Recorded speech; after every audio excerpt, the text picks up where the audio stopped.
Welcome. You guys already know what it is.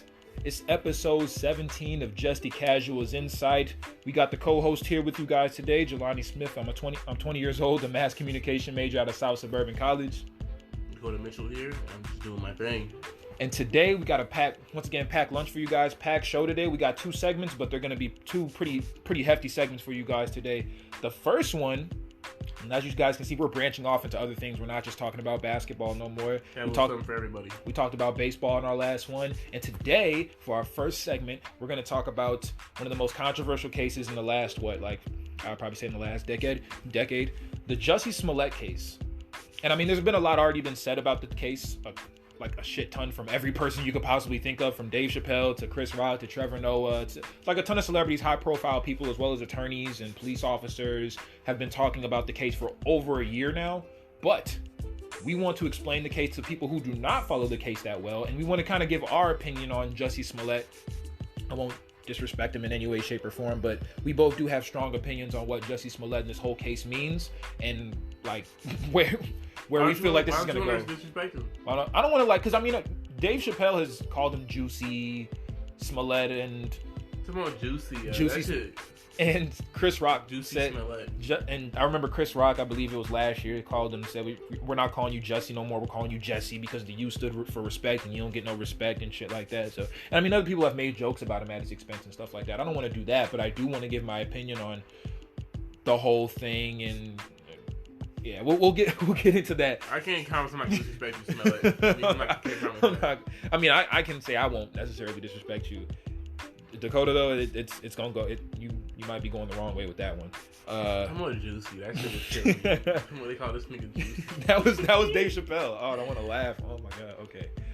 And we're also gonna talk about All the Smoke. It was a pretty great interview with a ton of insight and a ton of conversation involved in, as Kevin Durant usually does with the media.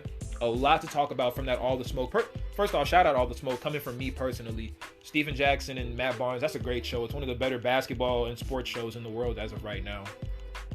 Along with us, we feel like we're the best. We are the best, matter of fact. It's not even a thing. But KD, Jussie Smollett, and the first segment today is Jussie Smollett. You guys stay tuned. It's Jelani Smith, Dakota Mitchell, Just the Casual's Insight. Stay tuned. And we're back. Just the Casual's Insight. And as we told you at the intro, we're going to dive pretty deep into the explanation of the Jussie Smollett case. And we're going to give our opinions and we're going to give our insights into what we think. We got some details for you guys, and I'm going to read those off in a second.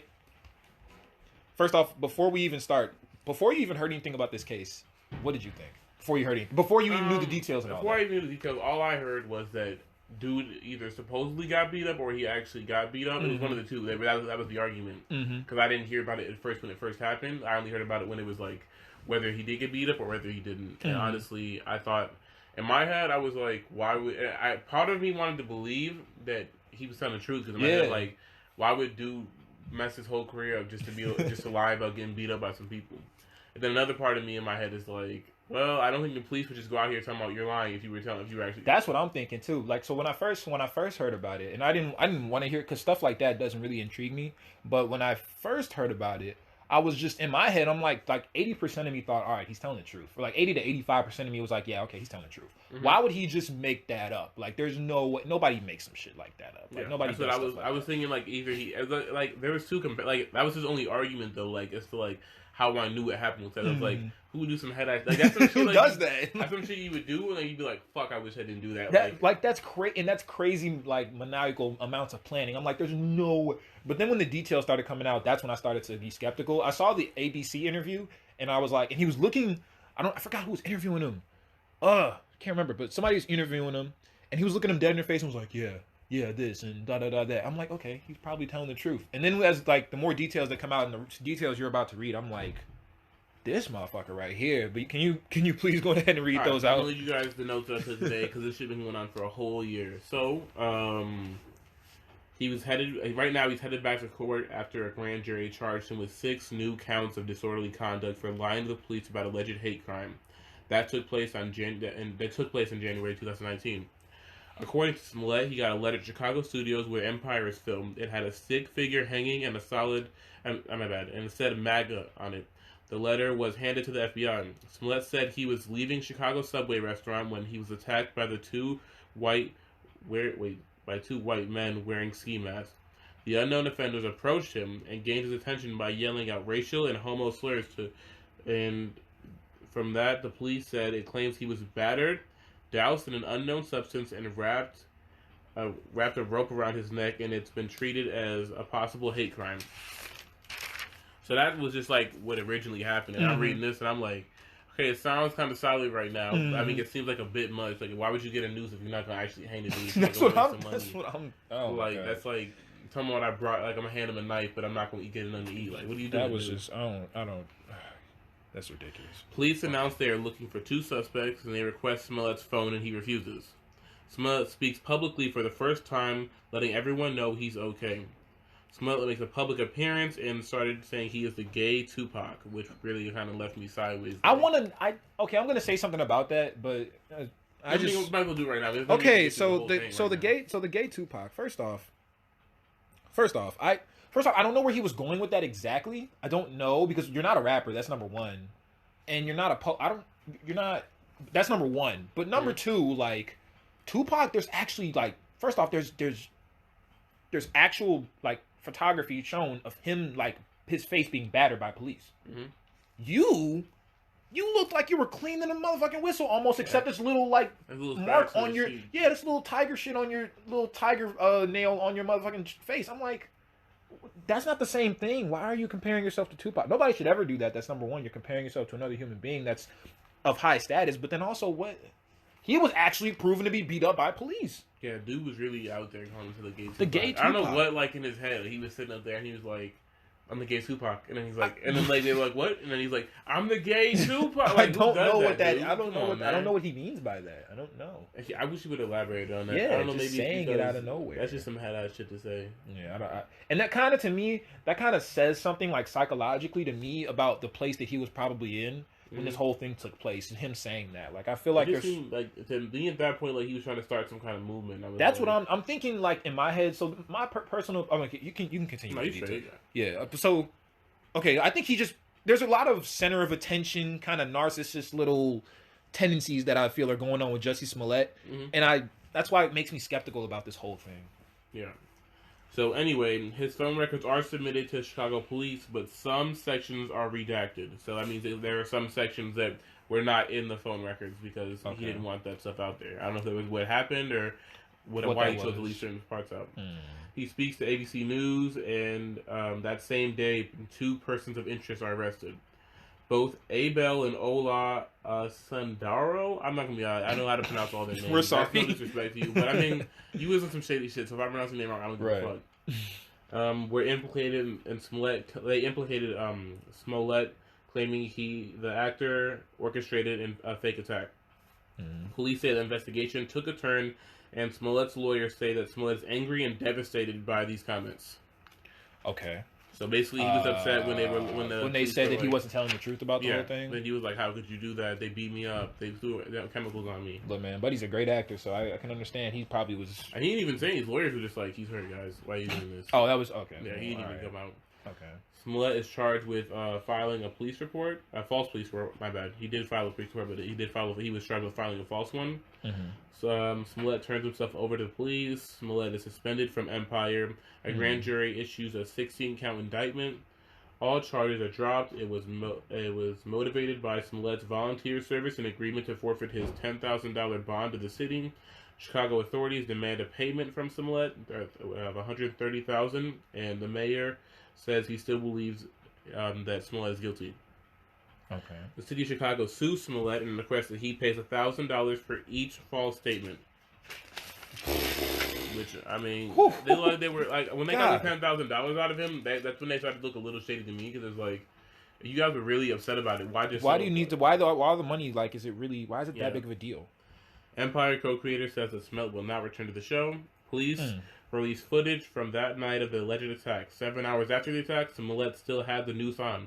When asked if he wanted to take it off, he said, "Yes, I just wanted you to see it first." And then Smollett countersues, and then here we are now. Okay. Where do I start? That was a mouthful. Where do I need like a cough drop. Yeah, we gonna need a little something, need a little bit of water or some shit for that. Let me. First off, if you're lying, let me start with the. Let me not even say what I. First off, I'm skeptical that that Jussie Smollett is actually telling the truth, and I'm sure that's like most people around here. They're kind of skeptical about it. But if you're lying, that is so low down to the fucking low down, and I want to say more, but I'm not gonna go way in. But if you're lying, number one, you're playing on two very sensitive, very emotional topics in America. One is of homosexuals, and one is of racism in America. So if you use those two things to garner support for this, I have no sympathy for you whatsoever, no matter what goes on in life for you. Because that using something like that is ultra ridiculous. Number two, I don't live in Chicago, right? But do you know of people that are walking around at 2 a.m. in Chicago trying to get a Subway sandwich? No. Do you know of anybody who has the sense to do something? I don't know like what kind of place is open at 2 a.m. At 2 a.m. Subway, right? I don't even know. I don't know many, unless somebody can prove to me that there's a Subway that I worked at Subway. We ain't gonna open 24 hours. And damn sure I don't know 2 a.m. But who's walking around Chicago at 2 a.m. for any food? Like what? Walking around? I don't know about that. Number two dudes with MAGA hats on. Well, number one, it was already found out that it was two Nigerian guys, right? Yeah. But the fact that his original story said that two white guys in MAGA hats in Chicago came up to him and did this to him. Chicago, Illinois in general, is a Democratic state, number one. Number two, I don't know if they're truly homophobic and they're racist and all that, I don't know why they would even watch Empire and know of you in the first place. To be real, I don't know why they would know of you. They try to stay away from homosexual people, from gay people. I don't know where that. What do you think? I don't know. That doesn't make sense. It seemed like when it really flipped my hat when the body cam footage. He's like, no, I wanted you to see it first. Yeah, that to me. And that's when I was kind of like, all right, dude, you lost me on that one. I'm not gonna lie to you. I feel like there's a lot of narcissist and very center of attention like kind of tendencies that are going on here, and that's what makes me think like this dude really just wants some attention, or he wants something like he wants some money or whatever he was going for. I would say that every part of me wants to say that he faked it until the part where I'm like, why would you risk? Like, if you have the kind of money where you could just say, fuck it, take the 10,000, why are you risking that kind of stuff, like your future career, to be like, I got jumped by some white dudes? Like, what are you getting out of that? That's the only part that's just like, okay, like what person really? But we got to start thinking less from a logical perspective and more from a killer, no. like a, I guess, a Jussie Smollett mindset. Like, I don't know, Jussie Smollett mindset, because that just. Although it would make sense to all of us who are like a little bit more there to say like, okay, why would somebody make up this big ass story? That far about it, like, but he had to go that far. I feel like he wanted people to like just watch him more after saying that, like, after he just wanted to have the attack be attacked. I don't think like he wanted two people to be found out. Like, I think they wanted him to like we can't find anybody, we can't find two people who described, and then just move on from that and be like, I was a victim, come check me out in Empire, I will fight for your cause, some dumb shit like that. But then, like, when they actually found the two dudes he was talking to, like, who got, like, because they have footage of those two guys, like, getting into a cab after the incident, like, the two Nigerians, that's when, and then they was like, listen, dude, we're not going to sit here and lie to police for your sake, dude. We got our money, I'm out. Man, that's absolutely 100% insane. First off, so you're at a Subway or whatever, wherever the fuck you're at. Did you not know there were cameras around? There's cameras everywhere, dude. Like, you can't get away with something like that and think it's just like, oh, that's not, no. This ain't 1965, bro. Like, everybody's got cameras everywhere. I guess when you look at it like piece by piece, it looks okay. But when you put it like all as a whole, like, I hired some two dudes to beat me up, and then after they beat me up, it turns out if people found out that it was a fake beat up and that they weren't, and I hired them. So I hired two dudes to beat me up, and then lost my career because I wanted a little bit more support for my show. It just doesn't even if this was true, or if this had went through the way not even if it was true, let's say it went through the way he wanted it to go through. What are you really gaining? Like, what did you really just gain out of that? Like, what was? I don't know. He wanted more of a movement. He wanted more people to listen to songs. There's nothing that was like the pros don't outweigh the cons by that's what I'm saying. Like, either they find me out and I'm lying, or I get a little more support, yay. Or I can end up in jail and now hate it because you're a liar. And for people that are very important to you and people that look like you, being African Americans. Yeah. And also people who have the same sexuality as you. Yeah. Now you look bad to everybody. Like, not even, no person, I don't think, I mean, unless you're one of those people who stand with Jussie Smollett or believe that he's telling the truth. Other than that, everybody's against him now at this point, and it's for no reason, to be honest with you. Compared to the pros of it, being like you garner a little bit of support, maybe more money. I don't know, like something like it's. Come on, man, you got to think a little bit. There's got to be a little bit more rationale than something like that going on. Yeah, he was just, I don't know. The whole thing just seemed kind of fishy, and then I don't I don't know the fact, but then I stopped caring as much when at least she seemed like a little money squabble. It was yeah, as far as as far as Chicago wanting more money out of Jussie Smollett, that just tells you like the money hungry people up top. Mm-hmm. In organizations and cities, that's what it was businesses. Like to me, the only, it's just petty. Caring, you know? It's petty. Like nobody cares anymore because now the whole like the whole like morality of the case is really being like put into question because now this is just a money grab. That's all this is. So this isn't about just even justice at this point. Y'all motherfuckers just want money. That's another part of this that doesn't make any sense to me. Is like, well, we're willing to not. We're not charging him anymore. We don't care if he goes to jail. Give us our money. Mm-hmm. That's just more like what it seems like. Like I mean, to me, if I was like super into like people getting justice, enough justice for him is like he did this dumb shit. He made everybody look an asshole, and then he now he's not an empire anymore. I mean, he's like, who's gonna hire him after this? We want you to work here. Nah, that's over with. Nobody's hiring. So I mean, that's enough for me. I mean, the fact that they're going at the money thing, that's just why. Well, I guess certain people have to get paid. Mm-hmm. So it's a different story. But I don't really care who wins the case as far as that. I don't think. He's not going to jail either way, so... Right, so that's the money thing. I don't really... Is there any way that he could be telling the truth? Is there any way that... There's probably... I mean, I'm not going to completely rule it out, because I don't know dude like that, but it just seems like everything is, like... adding up to him lying about it. And I've never... Honestly, I mean, of course, I don't pay attention to news stories like this, and I don't pay attention to... any high profile stories like this, like not involving sports or like something so, but I've never heard of somebody doing like planning an attack like this before, and planning an attack. Like, I mean, I've heard of falsely accused rapes and things of that nature. Like falsely accused stuff I've heard of, but this, never in my life have I ever heard of. I don't know who hires messy shit like this. Yeah, who hires people? Come on, man. Like you'd be better off like walking into the door several times than hiring two dudes. If you would have never like if you would have never hired two dudes, that's where you messed up in my part.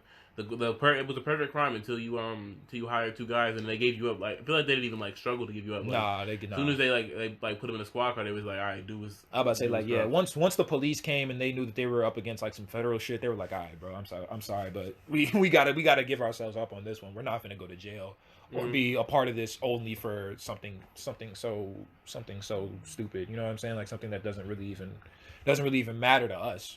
Yeah. That much. As far as I was gonna say something as far as I can't. What was it again? Yeah, but personally, if I'm one of them people, he's lying. That's a definite. I mean, that's kind of everybody's consensus at this point is that he's lying about the whole thing. Like his prosecutor who dropped the charges. It turns out that like she knows like her family, like they're like he knows Jussie Smollett's family. So they're saying that's probably the reason why the charges were originally dropped. Oh. And then but she says the only reason they're like bringing it back up a year later is just to like for a political like agenda. I mean, what political agenda is she referring to? Am I missing something? Just like the fact that like to like further show that like he was lying, he was doing all this. Oh, okay. So the kind of like okay, political. But I mean, agenda. the judge ruled that she can keep using like private lawyers. Political agenda. Okay. In the Jussie Smollett probe. I mean, nah. I don't think she threw the case or anything like that. I think it's like I understand why they had to question it because I mean you can't just be like nah you cool, but like I mean I don't think she didn't like she threw the case on purpose or anything like that. That's yeah. For anybody that's willing, like I said, at this point it's all pointing towards the truth is not out there for you. We got you. Yeah, we got you at this point. You kind of trapped, bro. For anybody that wants to do that, like that wants to play on racism or wants to play on their own race or wants to play on even white people the same way, playing on your race or playing on your sexuality, that's a quick way for everybody to fucking hate you. Like I'm not even saying dislike you. I'm talking about for people to hate you because it's a very, very, very, very, very, very, very, very, very sensitive, very emotionally charged topics in the world. So when you play off of those types of things, you're really, really asking for shit. You're really, really asking for a lot of shit right there and a lot of trouble because if it turns out that you're lying or that you're a fake, then we're all going to look at you never the same again. We're almost going to like discontinue you and bring somebody else in, be like, yeah, fuck you, bro. You're not even part of what we got going on. Same thing with while we sitting here, Monique, it's very hard for me to get Monique. It's something you got away from us. It's very hard. Yeah. You're not the exception out of this either. But somebody like that, I can't have any more respect for, because for somebody that says they're standing for black feminism or anything like that, and it turns out it's really just for selfish reasons. I mean, yeah. Or self-interest, then it kind of just looks to me like, then it really rubs everybody the wrong way. That's one thing that I can say about that. This whole thing. That's one thing I can say about that is very, very, that's a wrong way to play, sir. It's a wrong way to play. I mean, if Jussie Smollett, if you want to come defend yourself on the podcast, by all means, come let us know. That's gonna be a shit. But right now, unless you can give me some more information I don't already know, right now I'm looking at you and I'm saying you a bitch. Like, that's all I'm gonna tell you. Like, I think you did some bitch shit. I mean, I don't think it's as heavy as everybody makes it. Like, it's not a heavy situation. Like, I'm kind of looking at this shit like this shit just kind of look goofy now. Like, it is just kind of a silly story. Like, it looked like some shit that like it's a Buford shit. Like, it's like some Scooby Doo shit. Like, I wouldn't have gotten away if it wasn't for them like menacing Nigerians. You know? Like, come on now. It's very, very. First off, he's a great actor. That's number one. And if you know actors, they're very, very. To be a great actor, you have to be very, very center of attention type. Mm-hmm. You got to like the camera in front of you. And all those different things like that. Usually. Yeah, that's not an exception. There are exceptions out there, of course. If I was Jussie Smollett, I wouldn't have done it. No, that's why I'm saying, like, there's something going on up top where, like, with him mentally, I feel like, where it's just not all the way there for them. Because who does shit like this? Like, I look at people who, like, tell me, okay, I'll just let you have 10,000. Like, how is that not a big deal to you, dog? I'll take the 10,000 and... Man, like, $10,000 just to do this? It's not. That wasn't the move. I don't know. It wasn't the move. I don't know, man. I don't mess with you like that. I don't mess with you like that because, but you have like, I've heard some of your songs from Empire and they alright because I used to watch Empire and I'm not gonna lie, you got some hits, but besides that, it just wasn't worth it. Now because you just smeared your name. Is there any other high profile like person that I can think of that really? I mean, there probably are. I just can't remember them off the top of my head. Nor do I keep up with cases normally like this. Is there anything else that you? Because I'm kind of. Nah, I mean, you look goofy. You look goofy. Yeah, that's all I'm saying. Goofy goober. Fuck, you look crazy out here. I'm done with you. Get out of my life, Jussie. Stop texting me. Okay, and I think that's all for the Jussie Smollett case for us. We kind of just give our little insights and our little deep dives into it. Of course, you've all heard from everybody that has. Yeah. Everybody's commented on this shit. Everybody. There's conspiracy theories. There's different people are diagnosing him with this, and they're saying this, and no, he could be telling the truth. There's all types of articles out there. Don't just listen to our podcast. We give an opinion. Just like everybody else, we have an opinion about it. Go do your own research. If you can come to us and tell us that Jussie Smollett is absolutely 100% telling the truth, we would love to hear it. Personally, we're not the Chicago police and we're not the judge, but we would love to hear it because I personally right now. There's no reason. It could be a nice little discussion. There's no reason. Yeah, I'm 100% skeptical. If you're bored, we got the time. That's all I'm gonna tell you. We always got time. Just the Casuals Insight. Jelani Smith, Dakota Mitchell. We'll be right back, and we're talking about KD's All the Smoke interview with Matt Barnes and Steven Jackson.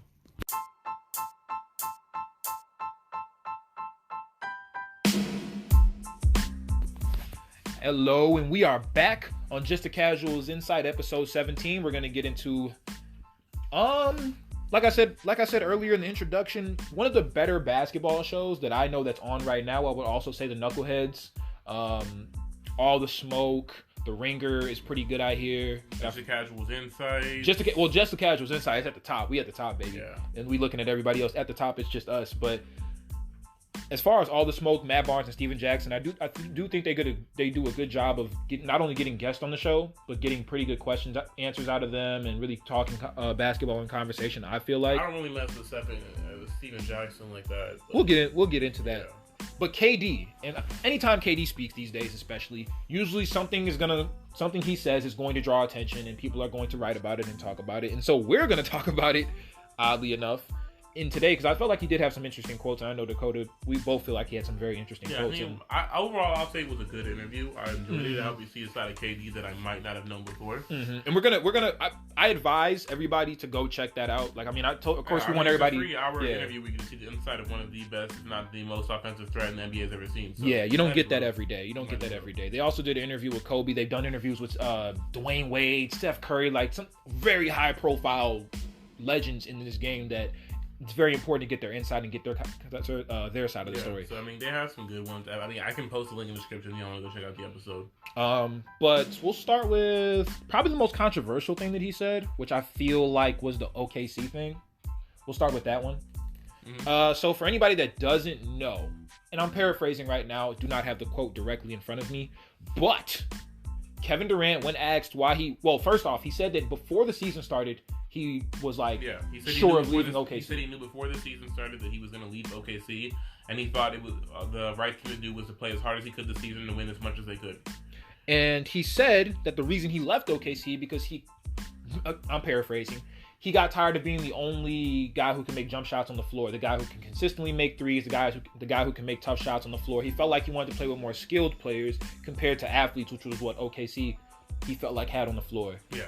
Your thoughts and then my thoughts. Well, I do agree that, I mean, Golden State had overall more skilled players at the time but OKC had more athletes. And I can see his need for wanting to go play, but I would like the way he said it just kind of makes it like seem like OKC was just a bunch of like college athletes that just fucking jump and like a bunch of track athletes. OKC was, and then Golden State was like a team full of skilled like players like the Spurs and like and something like that. And it's like the gap wasn't that big between you guys. I mean, like they had like as much as you wanted to go play with them, you guys had the opportunity because they had up the snake.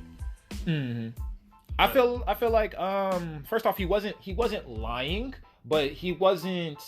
I would personally, if I was him, I wouldn't have said that. I wouldn't have said it like that. I don't know. Like I wouldn't have said that. To say yeah, it like that. Yeah. Like for somebody who got so upset when Kendrick Perkins said what he said, and then for him to go and do something that I felt was like a step above that, like I felt that was kind of disrespectful.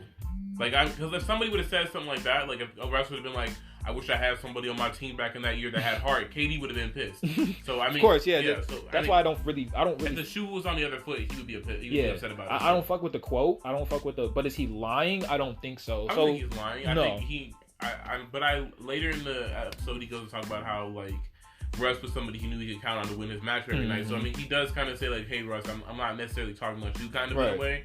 But I feel like that was kind of disrespectful to his teammates, especially ones who like I mean, Enes Kanter, I think like just kind of laughed it off when he heard about it. But I just feel like that was kind of disrespectful. I feel like he was. I think he was like accounting for like everybody on the team. But first off, much respect. There needs to be more respect given to guys like AI, Kobe, T-Mac, Jordan, all those guys that played in the 2000s, 90s era. There needs to be more respect for them because I think the KD is pointing to is something that players don't deal with as much now compared to what players did back in those days, which was clogged lanes, right? Yeah. So with OKC, what he's saying is Russell Westbrook, and we all know Russell Westbrook's a legendary player. That's not the debate here. That should never be the debate. Serge Ibaka, excellent player for years now. Steven Adams, excellent player for years now. Andre Roberson, one of the best defenders when he's healthy out there. Those guys normally, you can account for it, don't shoot the three ball well, which creates spacing problems out there on the floor. And I think like a lot of times when KD would get the ball in isolation, there's 5 sets of eyes that are looking at him. And so when I say much more respect to AI and Kobe and guys like that, that's what they were dealing with constantly. Yeah. Was 5 eyes directly on them. That's why their efficiency was. Break only because he had Shaq on his in those early years, he was better off because the lane was clogged, but he had the biggest motherfucker in the league running around and being able to do that. But when in those later years, you saw the 5 sets of eyes on him. And I feel like that's a thing that fucked up their efficiency was the fact that they were constantly going one-on-one and having to see clogged lanes the entire time. Like compared to especially... I mean, that's why players like them utilize the mid-range so much because you can't get all the way to the cup every time. Right. They had to. Because the three-point shot wasn't as prevalent back then. They had to. They had no choice because literally like what KD was looking at a lot of times was basically a 1-3-1 set. Or anytime he took about 1 or 2 dribbles, there's 3 people directly in front of him looking at him. And props to the OKC for getting themselves in that position, but we all know KD is not the most complex thinker in the world when it comes to passing in those days. Yeah. Especially, he's a better passer now. He's definitely not like the best passer in the league or anything like that. So, I mean, some of those decisions you can say absolutely. But I mean, there were certain moves they made. Like, for example, he said that they would leave Andre Roberson alone. Absolutely, and I was gonna get to that. Steph Curry sometimes would ignore Russell Westbrook, and then sometimes Draymond Green would absolutely positively ignore Andre Roberson when he was over there in the corner, just to go get KD. And you guys can go check out the film if you really want to. I'm not lying about this. It's 100% true. They would just ignore those guys and go get KD. I've even seen plays where Steph Curry will literally just kind of lag a little bit. Deion Waiters will be the guy that he's guarding. He'll lag on Deion Waiters, let him go to the corner and sit over there by himself just to make sure KD doesn't have an opening to the rim. These types of things were happening. And of course, KD, he hit tough shots.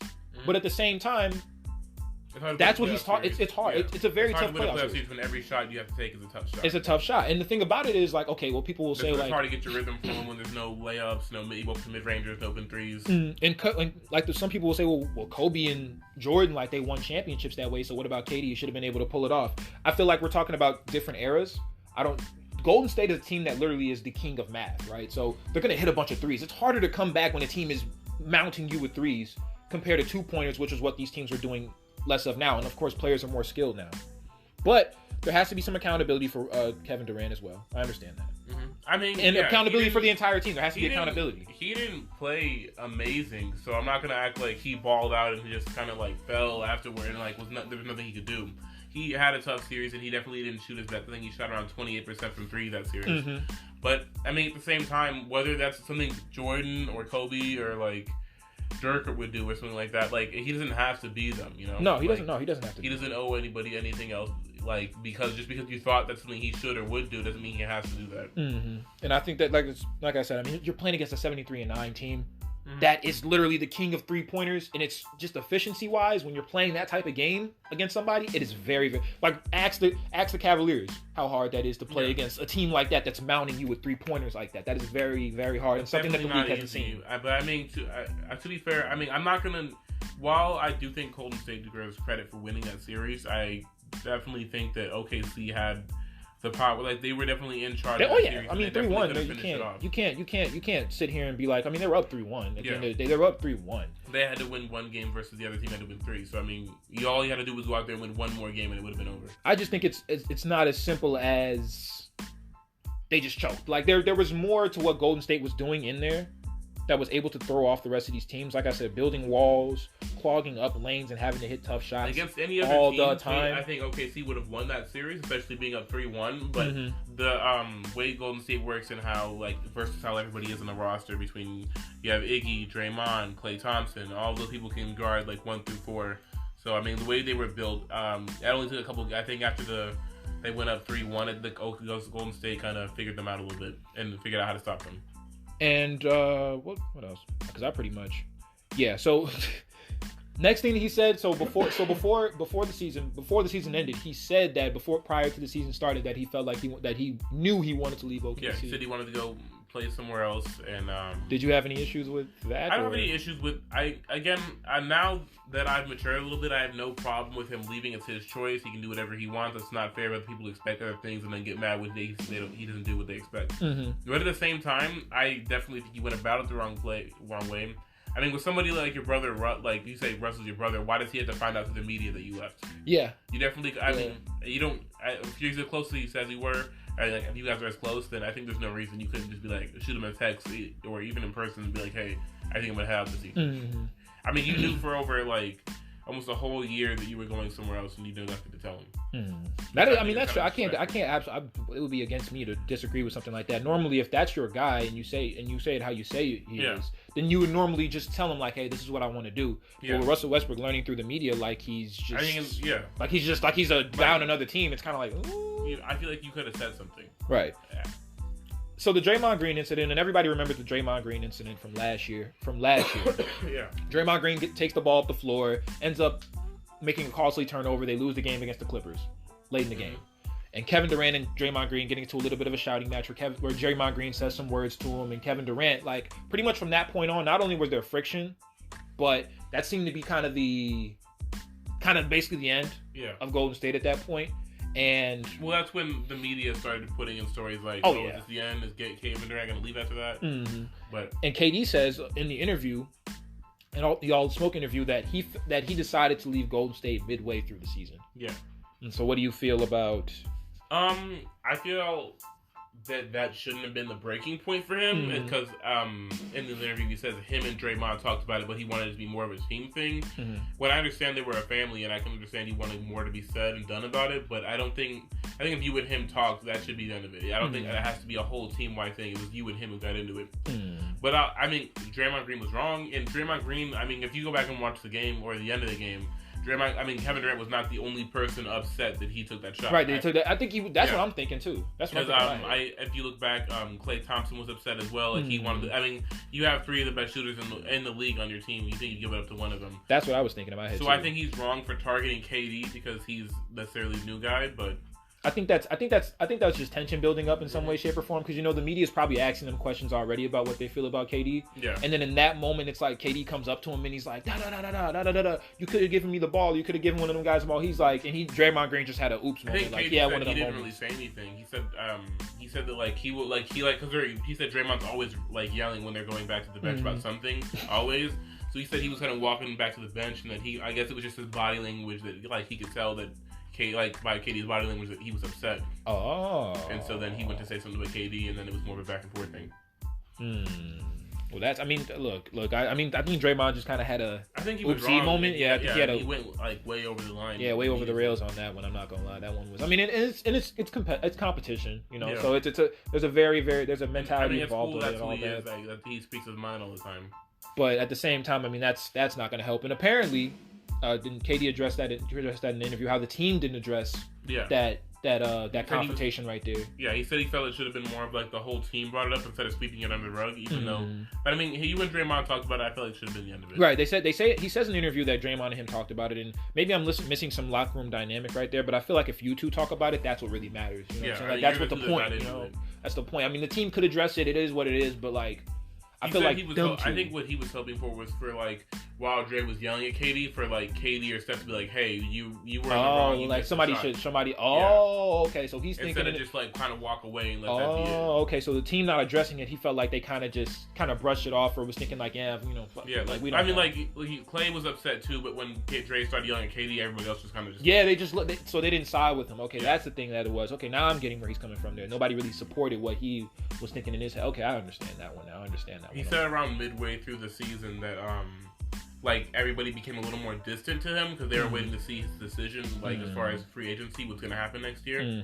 And he said that's when he kind of was like, I just want to ball, so I think I'm going to go somewhere else. And that's how it's going to be. Yeah, I think that was just lack of communication on both of their parts. They could have came together, but it was just like there's probably so much in between them that they're like it's not really something that they wanted to talk about. That's kind of interesting, like in that dynamic. That is very, very interesting, I feel like, because simple communication could have stopped that from happening. I mean, simple communication, you guys could be on your path to win another ring right now. Right. But I guess he kind of... I feel like some part of me feels like he had his... I can't speak for him, but I feel like some part of me just had his mind made up at that. Like, he had his mind made up pretty early that he was like, all right, this is going to be... This is it. Like, I don't think he wanted... I think if they would have won a 3-peat, I don't even think he would have stayed. Like, that gives you more incentive to be like, yeah, okay, well, we did what we had to do. We have a 3-peat. We did something I think it just kind of... He said that, like, going into that last, like, series against... that be like, in their head, everybody was sitting there like, all right, this is it. We can 3-peat right here. And especially... with their team that they had, you would have think that they would win against whoever they played against. I feel like just for players in general, like people would think, well, why wouldn't you want to enjoy that? Most players, what they're thinking in their head, especially the players that are more journey and they want more of like lessons to be taught. And I feel like throughout this whole thing, Kevin Durant is one of those guys that he's in here for the journey. He's trying to see how good of a basketball player he can be. And he's taking lessons from every place that he learns and then applying it to the next journey, the next thing that he wants to do. So I feel like him going to Golden State, more than even just about him, like, leaving OKC for more skilled shooters, I feel like he wanted to learn what it was like to be in an organization that was, like, in the more of a winning direction, more of a team that had ball movement, more of a team that had better space. And, like, he wanted to find that. Like, he wanted to, learn that and then apply it to the next journey. Like, I think everybody kind of knew that Golden State was only temporary. Yeah. Everybody kind of knew that. I didn't think he was going to spend the rest of his career. No, I didn't see that coming. Didn't see that one. I mean, a fair point he made was that he said no matter how long he was there, it was always KD and the Warriors. Or, like, KD and the Splash Bros. But while there were players that came in around the same time that KD was, they somehow were part of the Warriors, but he was still separate. Like, with JaVale McGee and other players that came in, like, even after him, or, like... It was the Warriors, or and it was Kevin Durant. Yeah, and even when David West came, David West was a part of the Warriors, and it was still Kevin Durant. It was a very, So he said, and he makes a point. I mean, from day one, the media was trying to separate that team apart because they didn't like it. Yeah. So you're trying to. It almost feels different. It feels different in that sense, and he could never probably get in what's the word I want to use? Get himself into the culture really. I feel like he tried to, but when you have I don't think people realize just how much media divides these teams, like how much they divide these teams, and like how annoying or bothersome it could be for like a team dynamic in a locker room. That's why teams don't like to talk. Like stuff that's put out publicly is really not. That's not something that they like at all. Everything's supposed to be kept in house. But next thing, pretty much, because I mean we gave our opinion really on that. He also says, and this is lighter topics. These are lighter things that we're pointing to now. If he could play in any era, it would be the 90s, and he want to go up against Jordan. Me personally, being a player, I want to play in the fucking. I want to play in the 50s or 60s because them motherfuckers was dribbling around with their right hand totally, and I want to steal the ball from them and try to score 40. Because I promise you, they ain't never seen no left to right crossover in their damn life, and I promise you, every one of them is getting dropped. Like everybody is getting their ankles taken and put in my closet, bro. I would love to play in the 50s or 60s, but if I'm being real, I would want to play in the 2000s. I think I want to play in around 2000s or early 2010s. Personally. And I like you said, I like him for playing, or for wanting that challenge. Yeah, I mean, like, at this point, I think it's fair to say that, other than LeBron James, he is the best player in his era, in the last two eras. So, I mean, other than LeBron James, who does he have left to tackle? He's played with Kobe Bryant. Against Kobe Bryant, he's played against LeBron. The only person he hasn't is probably... Michael Jordan. And I feel like that's what a lot of players want, especially because Michael Jordan is like, he's so highly esteemed and so highly regarded these days that every player wishes they could have played against him just to see what he was like. You know I think him in that era, I think he said when he really started, thought he was like a really good player when he was like, I could start on like the 86 Celtics or I could start on the so-and-so.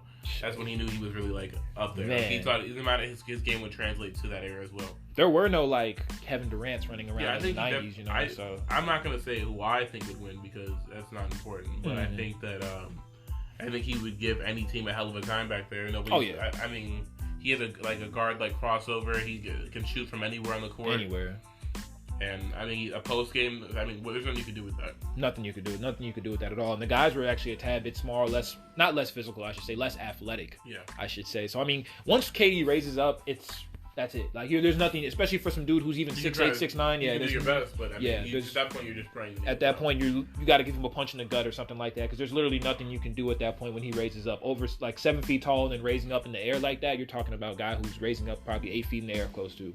So that there's nothing you could do about that one. I would want to play in the 2000s because I feel like that was the time when talent was at its highest, or like at one of its highest. You're talking about Kobe, you're talking about Shaq, Tracy McGrady, AI, Vince Carter. Yeah.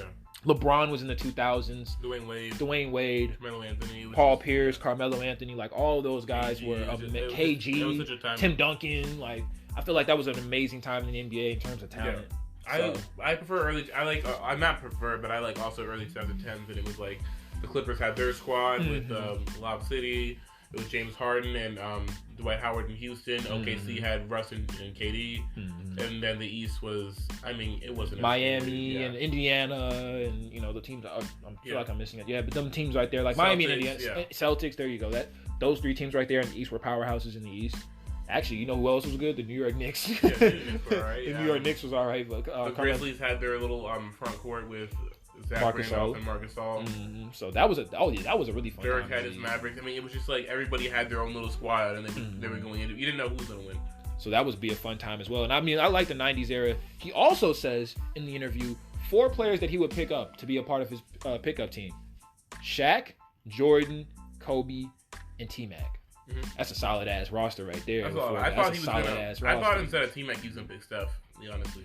Wouldn't have been surprised. I mean, at the park, having somebody like Steph, that's crazy. Unless it's double rammed and then everybody might be fucking up a little bit, but yeah. What? Do you have 4 players that you want to? Yeah, I would want. I'm saying personally, I don't know if anybody who's watching this knows me, but I would play the 2. That's who I would play. I don't want the responsibility of dribbling the ball all the time. I don't want other pro athletes guarding me like that. I want the 2. I want to kind of get around, hit some mid ranges, maybe get on the break a little bit. But so then my point. At the park, I would definitely want somebody like Steph to go off. I mean, he's got Steph. Passing wise, shooting wise. I mean, as fun as it would be to have somebody like Russ, I mean, I feel like Steph can take a step back and be like, all right, I'm gonna just score like. And he's gonna add more spacing to the. I mean, he's gonna add the ultimate spacing to the floor. Shaq is a good answer. I think Shaq. I would go with Shaq or KG because I don't necessarily as much as cool as it is to watch Tim Duncan or Hakeem play. That's not how it's gonna be on the street. That's not. Yeah. Shaq's gonna be the one that's intimidating everybody. So. Give me KD. Kobe. I don't want Jordan on my team. I got no beef with Jordan, but I don't want Jordan on my team. Why? So I would pick Kobe, KD, me, Steph, and Shaq or KG. The 4 players. First off, now I'm thinking about it, if we playing on the street, I need some like intimidator, somebody who's just gonna beat the shit out of everybody. So I need Shaq on my team. Yeah. Give me. I think I would definitely take KD, but then I would also take T-Mac too. So I take them too, and then my last pick would be probably. Ooh, that one is. I mean, it's not really that hard, but I have trouble like giving anybody else but Steph on this one. But I feel like why not go with a big ass team? I can do that. So let me go ahead and go with LeBron at point because he can play the point, and he would. I mean, these days on the Lakers, unless he has to, he won't go out there and try to impose his will, try to score 30 or 40. A lot of games he just wants to pass the ball around and make people better. So from that end, so I feel like having 2 scorers and 2 tall ass dudes and 6'8", 6'11" KD, then LeBron playing point, myself doing absolutely nothing, just watching them play, and then Shaq. I feel like we wouldn't. It'd be tough. It'd be real tough to beat. That team, I feel like that team, because LeBron basically is a point. Like he's a point guard. Too. The only thing I might make is maybe switch Kobe for Tracy, but otherwise, I mean, you can go hand in hand. We're talking on the street. Yeah, that would be. I take that team anywhere I can go. I don't see any, because I would take Steph, but I don't know. I can't take I wouldn't take Magic, but I love Magic, and I was thinking about that, but I was like, I'm alright without that. Yeah, I mean.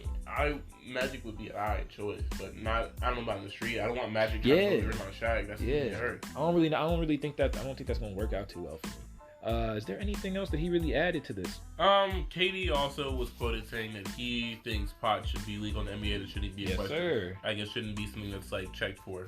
I feel like.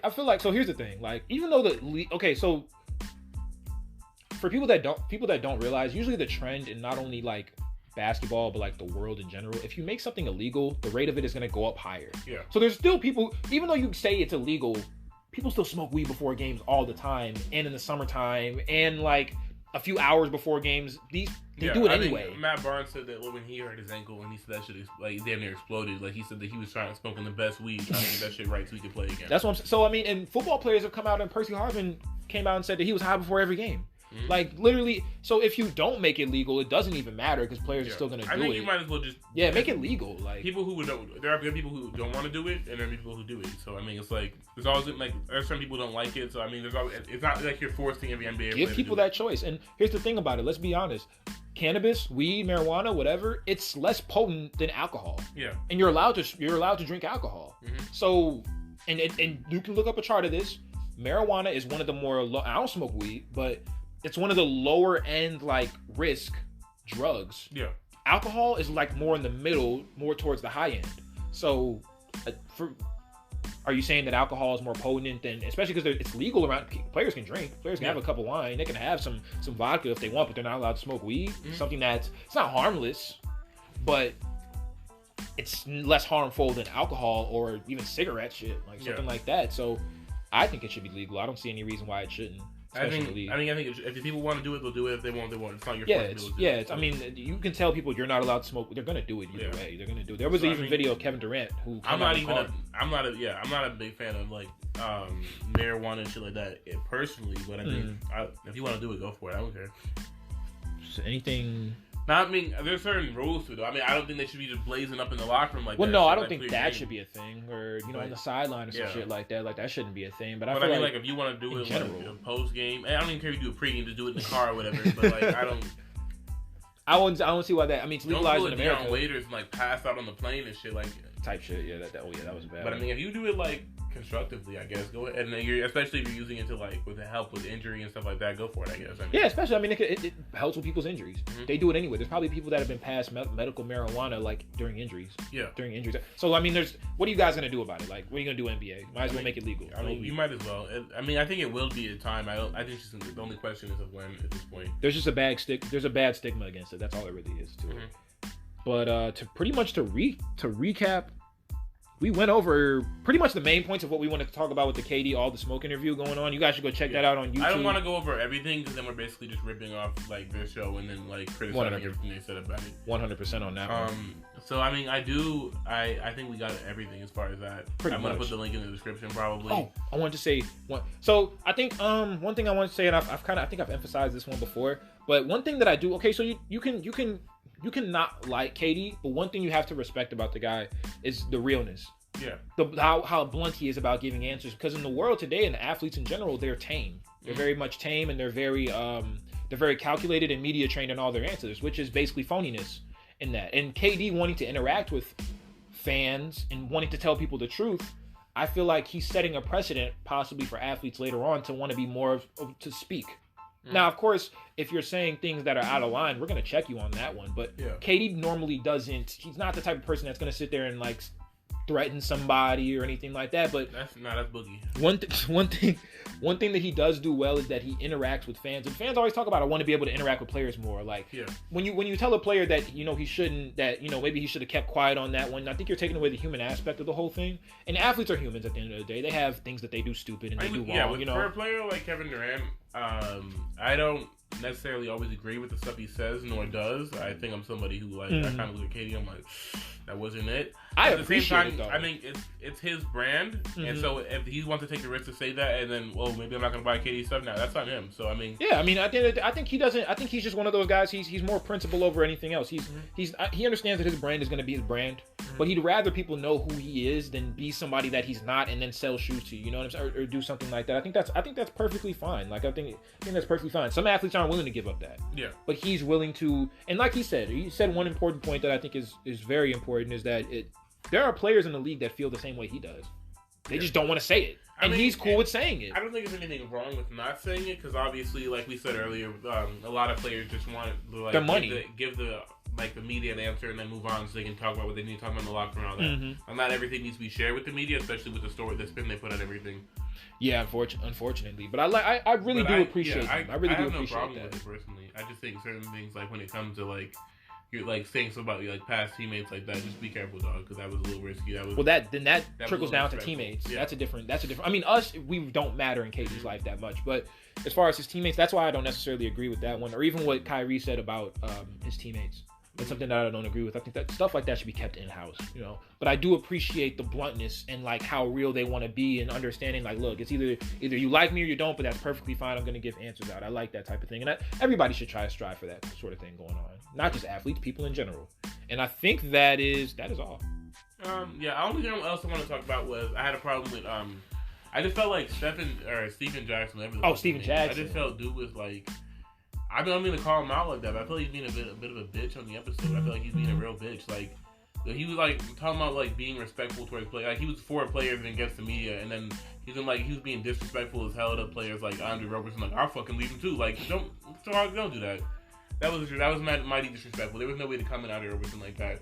I get it. You want to play the funny guy role for the thing or whatever, the podcast, the video.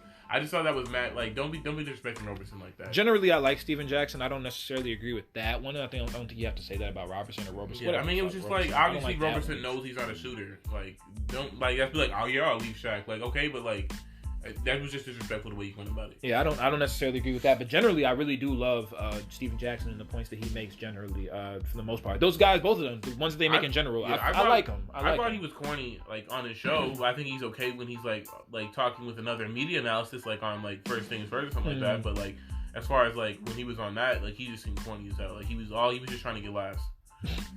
Maybe that's probably just his personality. That's probably just who he is as a person. Personality, man. I don't know what you, dog. You want to defend yourself? Come on the podcast. I'll talk to you a little bit. But oh man, I want those two dudes to like invite us onto the show somehow, and then we can talk about basketball. I would love to have something like that happen, man. I would love something like that to happen because I feel like that's something that could be like huge. I mean, being able to give opinions and stuff like that, I would love that shit. I got no issue with it. I would be absolutely I would be in love with the idea, or anybody, even First Take. We'll go on there and yeah. Get on their ass too, or Undisputed, or any one of these other shows as well. Knuckleheads, Knuckleheads too. I fuck with Knuckleheads for real. Quinn Richardson and Darius Miles, I really fuck. I'll be on Hot Ones too. You said Hot Ones? Yeah. I'm never. No, because I don't eat spicy shit, bro. I ain't with that. I'll do anything to plug the podcast. Ooh, no, I ain't with that, bro. I would need at least 3 gallons of milk for that. I ain't fucking with that, bro. Because I don't eat spicy stuff. So the first time I tried the first level of spicy wing, I promise to God I want to leave, bro. I want to be done with that shit. I'll get up there. I do at first. After a while, I just become numb. So I just do whatever though. I won't take nothing. I would look so dumb. I like wings, so it's free wings. Fucking running. I'd be running a mile around the fucking table. I'd be crazy. I'm not gonna be paid for the wings. That's free wings, so I take it. Shit, if got some mild ones, I will be happily eating with you guys. I'll be Come like, on. oh man, this shit is kind of high. I felt the spice in that mild sauce, bro. No. I promise you guys. But that is Just the Casuals Insight. Today we went over Jussie Smollett's case, and we went over some of KD's quotes and all the smoke with Matt Barnes and Steven Jackson. Shout out to them, and shout out to all the great podcasts out there in basketball, but you only second place. Just the Casuals Insight, Jelani Smith. Oh yeah, got a plug. Oh yeah, don't get the plug. Got a plug. Dakota Mitchell. Follow us on Twitter. Ask us questions. The Q&A. You know the regular old. We're also on Instagram now. We are on Spotify. We are on Anchor. Go subscribe to us on YouTube. If you love what we talk about, show some support. You don't have to donate money to us. Although I would love that. But don't have to do any of that. All you have to do is give us feedback on what you think we could do better. I mean, if you wanted to add like a segment or anything, even like maybe like a like which player would you take or like we could do that next show. I was thinking about doing that. We'll do that next show. We'll probably do something like that or something along those lines next show. I think I'll have a review for you guys next on either music or a book that I've read or listened to. So we'll have all that together for you guys. But any of one of those platforms, we would absolutely appreciate that you guys listen to us on there. Give us feedback. We love to hear feedback on these things. I know there's at least 80 y'all listening who are not commenting. I'm just asking myself why y'all not. Oh God, okay, that's your business. You talk to your people about that shit. You're listening right now. Just hit something. I don't care what you comment. I don't care what it is. Just comment something. Yeah. What he said. Yeah. Jelani Smith, Dakota Mitchell. Just the Casuals Inside. We'll be back with you guys for episode 18.